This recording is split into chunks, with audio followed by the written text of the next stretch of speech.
History world के मौजूद नाज़रीन, अस्सलाम वालेकुम। मेरा नाम मोहम्मद उस्मान है और आप देख रहे हैं हिस्ट्री वर्ल्ड।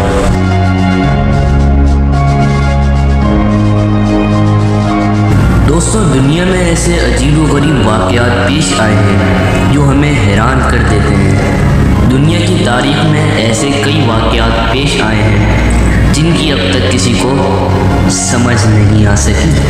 साइंस ने इतनी तरक्की कर ली है, लेकिन फिर भी कुछ वाक़यात हमारी समझ से अभी तक बाहर हैं। इन वाक़यात में हवाई जहाज़ों का अचानक हवा में गायब हो जाना भी है।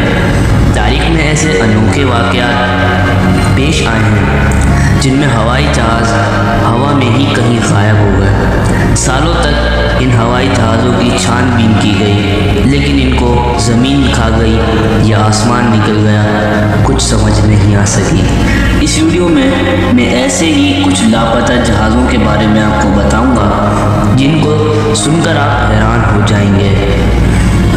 दोस्तों, हाल ही में मलेशियन जहाज़ फ्लाइट C-70 ऐसा गायब हुआ कि 9 साल की सर्च के बाद भी वो जहाज़ न मिल सका।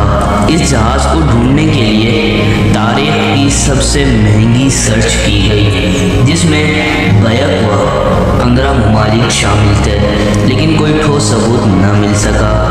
किसी मुसाफिर की लाश तक न मिली। ये तारीख का सबसे हैरान कुन वाक़या था। ये जहाज़ मार्च 2014 में मलेशिया से चाइना जाते हुए गायब हो गया था। इस जहाज़ में 239 मुसाफिर सवार थे। 3 साल की सर्च के बाद कुछ सबूत तो मिले, मगर यकीन से नहीं कहा जा सकता कि ये सबूत उसी जहाज़ के मुताबिक हैं। इस जहाज़ से मिलते जुलते टुकड़े भी मिले, लेकिन यकीनी बात नहीं थी कि ये उसी जहाज़ के टुकड़े हैं। दोस्तों, बात करते हैं एक ऐसे जहाज़ की जिसकी कहानी ही इंतहाई हैरानकुन है। इससे पहले ये बात मैं आपको बता दूं कि यह वाक़या इस वक्त के अखबारात में भी लिखा गया है और काफ़ी अरसे तक इस वाक़े पर बात हुई। तो मैं आपको सिर्फ इस वाक़े के मुतालिक बता रहा हूँ, अपनी तरफ से कुछ नहीं बता रहा। आप इस वाक़े के मुतालिक इंटरनेट पर सर्च भी कर सकते हैं। दोस्तों, 1992 में एक चैटर जहाज़ DC-4 वेनेजुएला के शहर क्राइसास में एक एयरपोर्ट पर उतरा।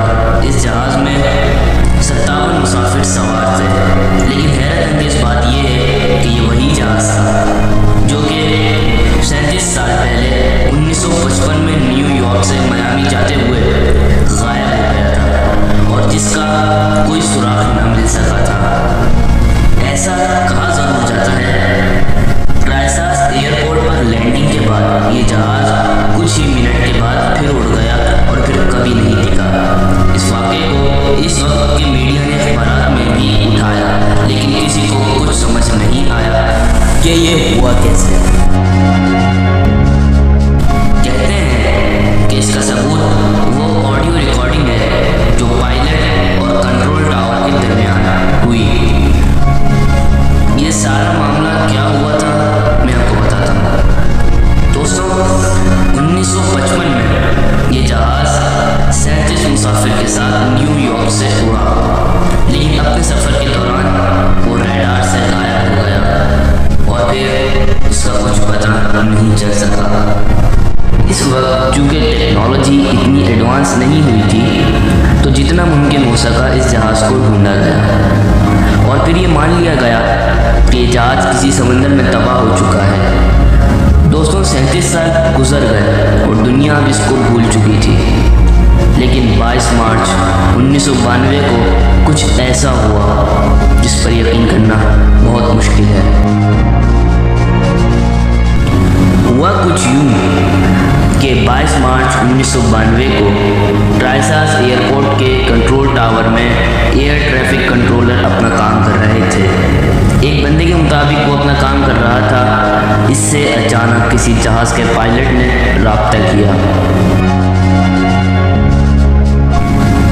जब इस एयर ट्रैफिक कंट्रोलर ने इससे इसकी तफसीलात पूछी तो पायलट ने कुछ बताने के बजाय पहला सवाल ये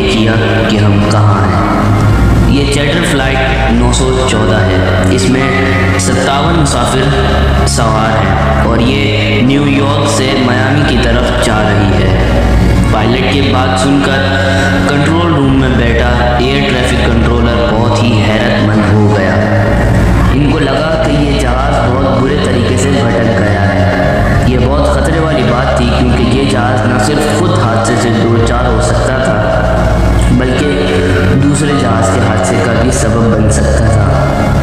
इस एयर ट्रैफिक कंट्रोलर ने कहा कि ये क्राइसिस शहर है और तुम अपने रास्ते से भटक चुके हो। आगे से पायलट ने कोई जवाब न दिया। कंट्रोल रूम के लोग बड़ी ही बेचैनी से इस पायलट का जवाब सुनने का इंतज़ार कर रहे थे। तकरीबन 5 मिनट बाद पायलट ने कहा कि क्या मैं ये जहाज़ इस एयरपोर्ट पर उतार सकता हूँ। एयर ट्रैफिक कंट्रोलर ने इसे इजाज़त दे दी ताकि किसी हादसे से बचा जा सके। कुछ देर बाद कंट्रोल रूम में मौजूद लोगों ने देखा कि एक बेहद पुराना जहाज़ आसमान से इस एयरपोर्ट की तरफ उतर रहा है। अचानक इनसे जहाज़ के पायलट ने फिर से रब्ता किया। पायलट ने कहा कि ये फ़्लाइट न्यूयॉर्क से आई है और इसे मियामी एयरपोर्ट पर 12 अगस्त 1955 को 9:55 पर उतरना था। एयर ट्रैफिक कंट्रोलर ने जवाब दिया कि तुम कैसी बातें कर रहे हो, ये 21 मई 1992 है। इस पर पायलट ने चीख कर ओह माय गॉड कहा। कंट्रोल रूम ने इन्हें पैनिक ना करने को कहा और जहाज़ उतारने को कहा। जहाज़ अब लैंड कर चुका था और कुछ ही मिनट के बाद वो फिर से उड़ गया। पायलट के हाथ में एक कैलेंडर था जो गिर गया था और एक आदमी ने इसे उठा लिया जो आप देख सकते हैं। वो 1955 का है। इसके बाद वो जहाज़ उड़ गया और फिर कभी नहीं देखा। दोस्तों, ये कितना सच्चा वाक़या है मैं इसके बारे में कुछ नहीं कह सकता। अगर आपको हमारी ये वाली वीडियो अच्छी लगी तो वीडियो को लाइक कर दें